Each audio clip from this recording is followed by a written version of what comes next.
الجمعة الثالثة وأخوتنا كيعانيوا في فلسطين، ووزارة الأوقاف لم تكلف نفسها أنها تتكلم على داكشي اللي كيتعرض له المسجد الأقصى. واش عباد الله كاين شي منكر أكثر من هذا الشيء؟ وعباد الله وزارة الأوقاف لم تكلف نفسها أن تتكلم عن المسجد الأقصى.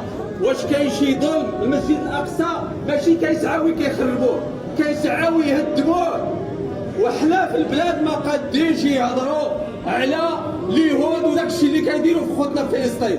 واش كاين شي منكر اكثر من هذا الشيء؟ اللهم ان هذا منكر، اللهم ان هذا منكر، اللهم ان هذا منكر. في البلاد اللي الرئيس ديالها ولا الملك ديالها كيترأس لجنة القدس ما قادينش يهضروا على القدس. كاين شي مكثر من هذا الشيء؟ كاين عباد الله اللي كيكسب الشهاده ديال الله ويتكلم عن السارق الصغير ولا يتكلم عن السارق الكبير. اللهم هذا منكر، اللهم هذا منكر.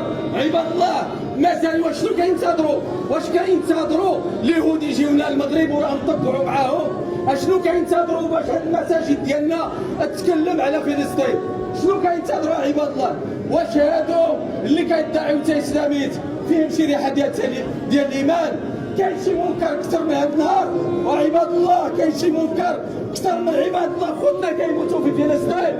كاين شي منكر اكثر من اللي خوتنا كيموتوا وحنا كنشوفوا؟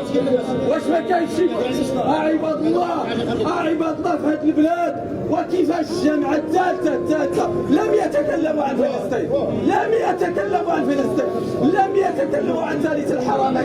كيتكلم عن السارق اللي سرق بيضاء والسارق اللي كيسرق امه. فين راه المجرمين الكبار؟ عباد الله حنا كنقولوا الواجب علينا